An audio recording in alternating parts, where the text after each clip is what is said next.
নেতাজির ব্যবহৃত চেয়ার তাম্রলিপ্ত পৌরসভায় গচ্ছিত রয়েছে। পূর্ব মেদিনীপুর জেলার সদর শহর তমলুকেই রয়েছে নেতাজির ব্যবহৃত চেয়ার। প্রতি বছর নেতাজির জন্মদিন পালনে তার ছবি রাখা হয় চেয়ারে।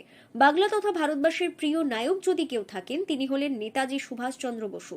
নেতাজির নাম আলাদা আবেগ সৃষ্টি করে ভারতবাসীর মনে। প্রতি বছর 23শে জানুয়ারি এলেই ভারতবাসীরা আবেগে উদ্বেলিত হয়।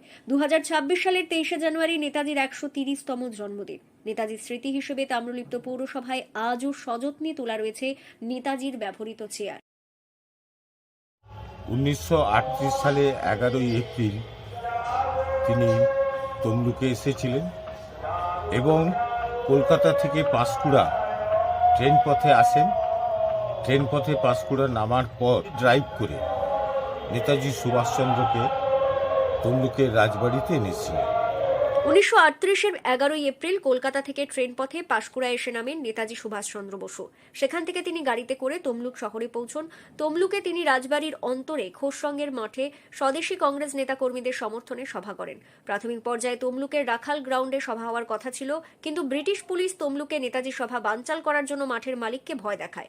ব্রিটিশ পুলিশের অত্যাচারের ভয়ে নেতাজির সভা করার জন্য মাঠের অনুমতি দেওয়ার পরও পিছু হটেন মাঠের মালিক। তমলুকের কংগ্রেস নেতারা শরণাপন্ন হয় রাজা সুরেন্দ্র নারায়ণ রায়ের। রাজবাড়ির অন্তরে আম গাছের বাগান কেটে সভাস্থল তৈরি করা হয়। নেতাজি সুভাষচন্দ্র বসু সভা করার পর তমলুকের বিভিন্ন স্থান পরিদর্শন করেন।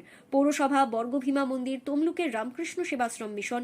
তাম্রলিপ্ত পৌরসভায় এসে নেতাজি পৌরসভার প্রশাসকের চেয়ারে বসেন। কিছুক্ষণ তৎকালীন পৌরসভা পরিচালন কমিটির সঙ্গে কথা বলেন তিনি।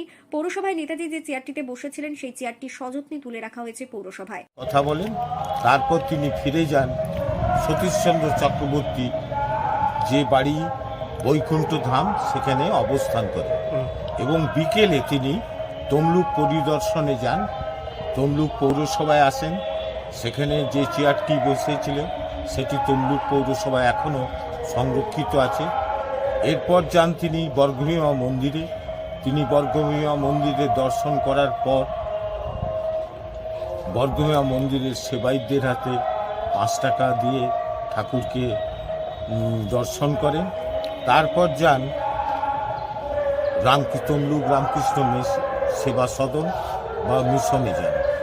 সেখানে তিনি তার ভিজিটার্স বুকে এই তমলুক সম্পর্কে এবং রামকৃষ্ণ মিশন বর্তমানে পৌরসভার পক্ষ থেকে সাধারণ মানুষদের দেখার সুযোগ করে দিয়েছে। কাচের শোকেসের ভেতরে চেয়ারটি রাখা রয়েছে।